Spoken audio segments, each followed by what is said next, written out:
में रेप्लिकेट होना और दोनों डॉटर सेल में जो है जेनेटिक मटेरियल होना चाहिए, वो तो प्रोसेस ऑफ रेप्लिकेशन हुआ।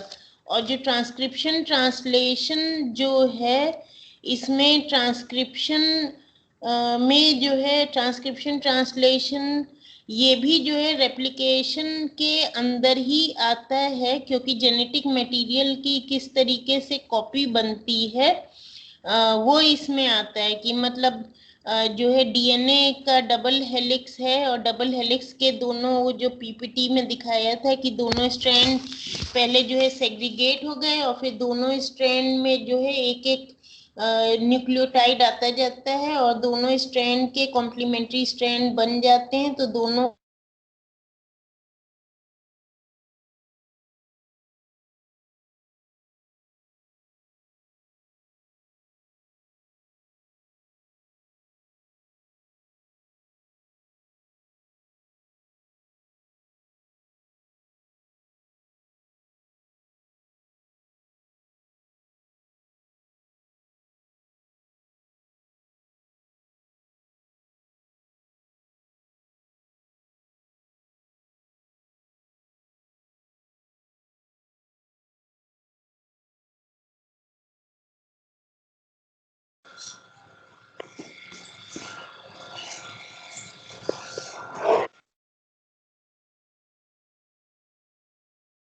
कॉल कट गई थी शायद, कितनी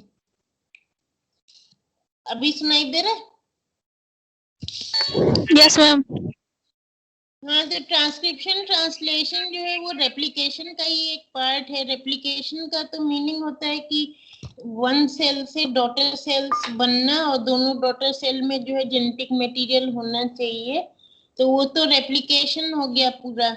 और रेप्लिकेशन में जो जेनेटिक मटेरियल, जैसे एक डीएनए के पोर्शन से जो दो डीएनए बनेंगे, वो वही जो है फिर उसमें डॉटर सेल में जाएंगे, तो उसी में जो है ट्रांसक्रिप्शन और ट्रांसलेशन जो है वो आ जाता है। तो transcription translation are part of replication. Replication as a whole means one cell dividing into two daughter cells, and the two daughter cells have their own independent genetic material. So obviously the parent cell DNA gets replicated into two DNA which are there in the daughter cells.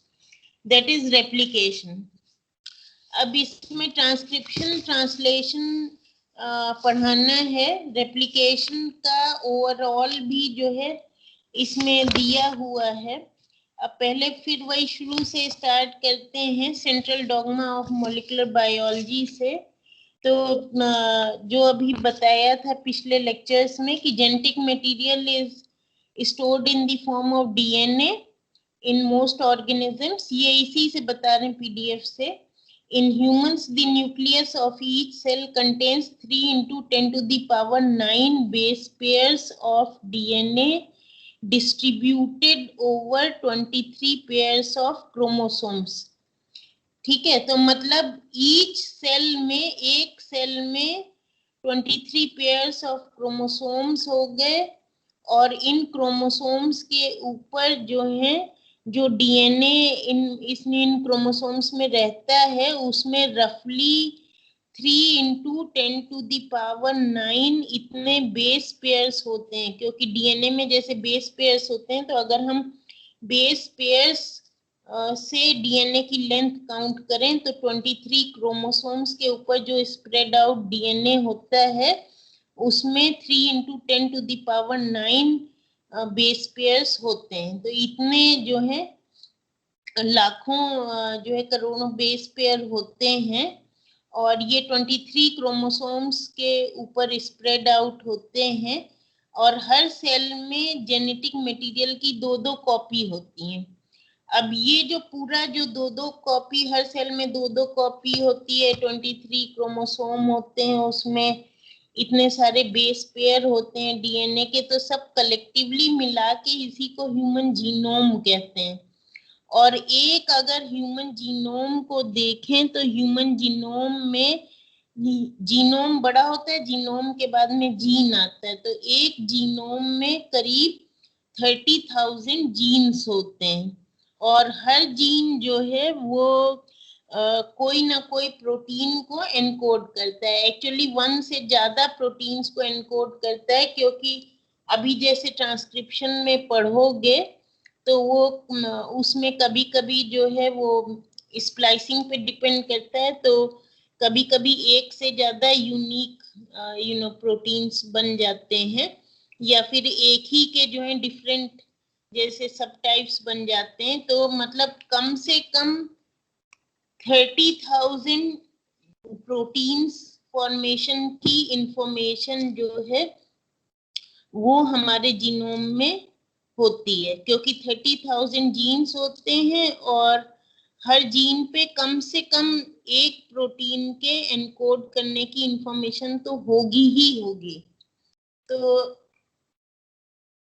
इतने सारे proteins जो हैं वो हमारी body में होते हैं, और ये प्रोटीन्स जो हैं ये ट्रांसक्रिप्शन और ट्रांसलेशन से बनते हैं। जैसे बताया था, ट्रांसक्रिप्शन में मैसेंजर आरएनए बनता है और फिर उसके बाद ट्रांसलेशन से प्रोटीन सिंथेसिस होती है। तो ये ट्रांसक्रिप्शन ट्रांसलेशन कैसे होता है और जेनेटिक कोड ट्रांसलेशन में कैसे पढ़ा जाता है, और आरएनए जो है वो जो 3 तरह के आरएनए होते हैं, तीनों तरह के आरएनए का रोल होता है, मैसेंजर आरएनए, ट्रांसफर आरएनए और राइबोसोमल आरएनए। राइबोसोमल आरएनए जो है वो न्यूक्लियस के बाहर होता है। आरएनए न्यूक्लियस के बाहर भी अकर कर सकते हैं, जैसे राइबोसोमल आरएनए राइबोसोम में होता है। मैसेंजर आरएनए न्यूक्लियस में बनता है, उसके बाद बाहर निकल के जो है राइबोसोम में चला जाता है, जहां पे राइबोसोम प्रोटीन फैक्ट्री कहलाते हैं, और वहां पे जो है ट्रांसलेशन होता है और प्रोटीन की सिंथेसिस होती है। और जिस समय प्रोटीन की सिंथेसिस होती है तो ये मैसेंजर आरएनए पे कोड रहता है, जिसको ट्रांसफर आरएनए पढ़ता है, और ट्रांसफर आरएनए अमाइनो एसिड ले लेके आता है, जिस जो जुड़ जुड़ के प्रोटीन की सिंथेसिस होती है। तो मतलब जो है मैसेंजर आरएनए न्यूक्लियस में बना, बाहर आ गया, राइबोसोमल आरएनए ऑलरेडी राइबोसोम में होता है, और ट्रांसफर आरएनए भी न्यूक्लियस के बाहर राइबोसोम में वर्क करता है। तो इस तरीके से ये 3 तरह के आरएनए डीएनए का स्ट्रक्चर बता चुके हैं। आरएनए का स्ट्रक्चर एज सच बता चुके हैं कि सिंगल स्ट्रैंडेड होता है और उसमें भी न्यूक्लियोटाइड्स लगे होते हैं, खाली उसमें थाइमीन नहीं होता है, उसमें एडेनिन के साथ में यूरेसिल एडेनिन, यूरेसिल और ग्वानिन साइटोसिन रहते हैं, और डीएनए में जो है एडेनिन, थाइमीन, ग्वानिन और साइटोसिन, ये 4 बेसेस रहते हैं। तो 4 बेसेस वही बेस पेयर्स जो हैं डीएनए में रहते हैं, और एडेनिन, यूरेसिल और ग्वानिन साइटोसिन, इनके पेयर्स जो हैं वो पेयर्स आरएनए में नहीं रहते, सॉरी, आरएनए में जो है सिंगल स्ट्रैंडेड, मतलब ये वाले बेसेस आरएनए में रहते हैं। तो स्ट्रक्चर वो होता है, लेकिन जो है ट्रांसफर आरएनए का स्ट्रक्चर थोड़ा डिफरेंट होता है, क्योंकि उसमें 2 बाइंडिंग साइट होती है। एक साइट से जो है वो मैसेंजर आरएनए पे कोड पड़ता है, और दूसरी बाइंडिंग साइट पे अमाइनो एसिड को कैरी करता है कोड के अकॉर्डिंग, और एक ट्रांसफर आरएनए खाली एक ही अमाइनो एसिड को कैरी करता है। तो अब इसमें आगे देखो, तो इसमें वही दिया है कि the human genome contains around 30,000 genes, each of which codes for one protein. Large stretches of DNA in the human genome are transcribed but do not code for proteins. अब ये भी जो है प्रीवियस लेक्चर में थोड़ा सा बताया था कि ऑल्दो ह्यूमन जीनोम पे जैसे बताया 10 to the power 9 base pairs हैं, 3 into 10 to the power 9, या मतलब रफली 10⁹ की रेंज में बेस पेयर्स हैं, तो इतने लंबे बड़े डीएनए का ट्रांसक्रिप्शन होता है। ट्रांसक्रिप्शन उसके बहुत सारे पार्ट का होता है, लेकिन उसमें जो कोड, जेनेटिक कोड वाला जो पार्ट होता है वो एक्चुअली बहुत कम होता है। तो ज्यादातर एक्चुअली 70% से ज्यादा हिस्सा, 80% करीब जो है वो सिंपली नॉन कोडिंग होता है, और कोड एक्चुअली उसके बहुत छोटे से हिस्से पे रहता है, लेकिन ट्रांसक्राइब उसका अधिकांश हिस्सा डीएनए का ट्रांसक्राइब होता है, जबकि कोड जो है वो बहुत छोटे से पार्ट में होता है। अब जिन पार्ट में कोड नहीं होता है उनको इंट्रॉन्स कहते हैं, और वही लिखा है, these regions are called introns and make up around 95% of the genome. The nucleotide sequence of the human genome is now known to a reasonable degree of accuracy, but we do not yet understand why so much of it is non-coding.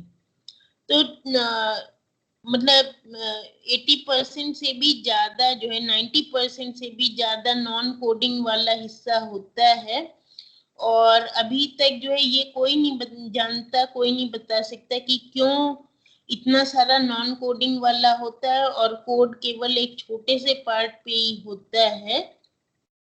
Some of this non-coding DNA controls gene expression, but the purpose of much of it is not yet understood. तो जब उस पे मतलब transcription तो ढेर सारे portion का होता है, लेकिन उस पे कोड नहीं होता है, तो आखिर ट्रांसक्रिप्शन क्यों होता है वो अभी ढंग से लोगों को नहीं पता है।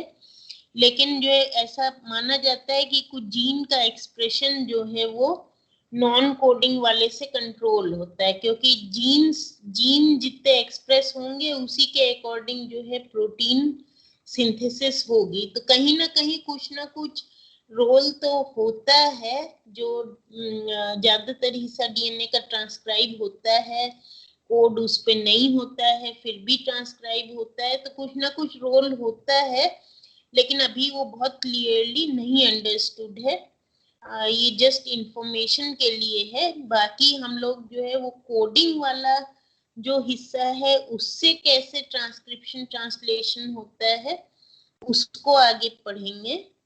This is a fascinating subject that is certain to advance rapidly over next few years.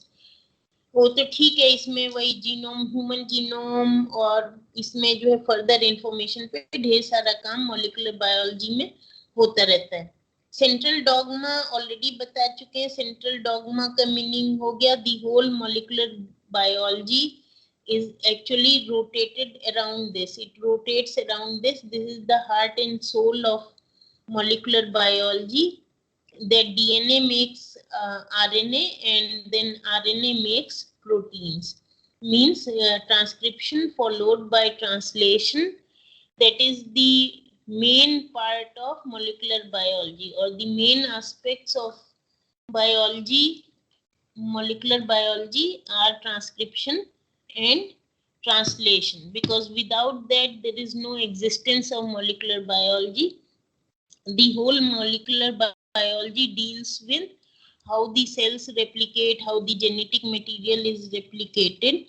So that is the most important.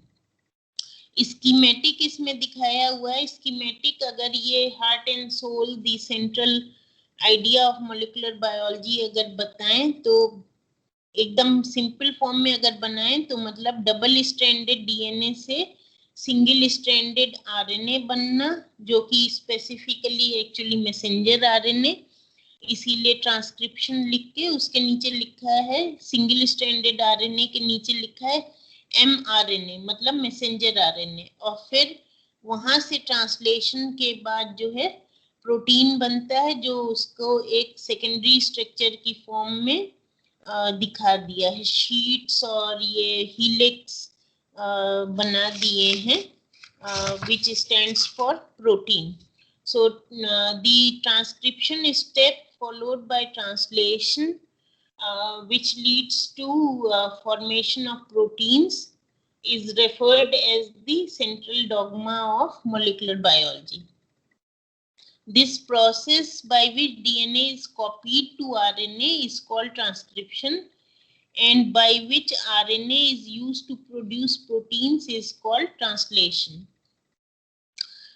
अब इसमें पहले रेप्लिकेशन का जरा सा ओवरव्यू बताया हुआ है, और ये बताया है कि जैसे जिसको हम लोग बोलते हैं कि डीएनए जो है वो उसमें मतलब एरर के चांसेस जो हैं वो कितने होते हैं डीएनए में। रेप्लिकेशन जब होता है तो उसमें मिस्टेक्स के चांसेस जो हैं वो कितने होते हैं, वो जरा सा ओवरव्यू जो है समझाया हुआ है। और जो मिस्टेक्स जो होती हैं उसी की वजह से जो है वो मतलब जेनेटिक ट्रेट्स जब जो है ट्रांसफर होते हैं चाइल्ड को, तो उसी की वजह से जो ये जो मिस्टेक्स जो होती हैं रेप्लिकेशन में एकदम फुल प्रूफ नहीं होता है, तो ये मिस्टेक्स की ही वजह से जो है वो कुछ अच्छा भी हो सकता है और बुरा भी हो सकता है।